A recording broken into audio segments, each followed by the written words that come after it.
ഇക്കഴിഞ്ഞ ചാമ്പ്യൻസ് ട്രോഫിയിലെ ഇന്ത്യയുടെ എല്ലാ മത്സരങ്ങളും ഷെഡ്യൂൾ ചെയ്തിരുന്നത് ദുബായിലെ ഒരേ ഒരു സ്റ്റേഡിയത്തിലായിരുന്നു. ഇതിനെതിരെ ചാമ്പ്യൻസ് ട്രോഫിയിൽ ഇന്ത്യ കിരീടം നേടുന്നതിന് മുന്നേ തന്നെ പല ടീമുകളും പല ക്രിക്കറ്റ് ബോർഡുകളും താരങ്ങളുമൊക്കെ രംഗത്തെത്തിയിരുന്നു. ചാമ്പ്യൻസ് ട്രോഫിയിൽ ഇന്ത്യ കിരീടം ചൂടിയതിനു ശേഷവും ഈയൊരു വാദപ്രതിവാദം തുടരുകയാണ്.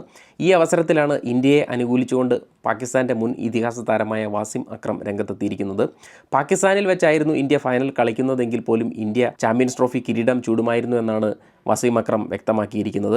കാരണം 2024 2020 ലോകകപ്പിലും ഇന്ത്യ ഒരു മത്സരത്തിൽ പോലും തോക്കാതെയാണ് കിരീടം ചൂടിയത്. ഒപ്പം തന്നെ ചാമ്പ്യൻസ് ട്രോഫിയിലും ഒരു ടീമിനും ഇന്ത്യയെ തോൽപ്പിക്കാനായില്ല. ഇത് ഇന്ത്യൻ ക്രിക്കറ്റ് ടീമിൻ്റെ ക്രിക്കറ്റിലെ മത്സരത്തിലെ ആഴമാണ് സൂചിപ്പിക്കുന്നതെന്നും അവരെ തോൽപ്പിക്കുക സാധ്യമല്ലെന്നും ലോകത്ത് എവിടെ വെച്ച് മത്സരങ്ങൾ നടന്നാലും ഇന്ത്യൻ ടീമിന് അനായാസം ജയിക്കാൻ സാധിക്കുമെന്നും വസീം അക്രം വ്യക്തമാക്കുകയായിരുന്നു. എന്തായാലും ഇന്ത്യൻ ടീമിനെ സംബന്ധിച്ചിടത്തോളം ഒരേ വേദിയിൽ തന്നെ എല്ലാ മത്സരങ്ങളും ഷെഡ്യൂൾ ചെയ്തത് അവർക്ക് കാര്യങ്ങൾ എളുപ്പമാക്കി എന്നതിൽ സംശയമില്ല. എന്നിരുന്നാലും ഇന്ത്യ കിരീട വിജയം അർഹിച്ചിരുന്ന ഒരു ടീമാണ്. അത്രമാത്രം ശക്തമാണ് ഇന്ത്യയുടെ ഏകദിന ടീം.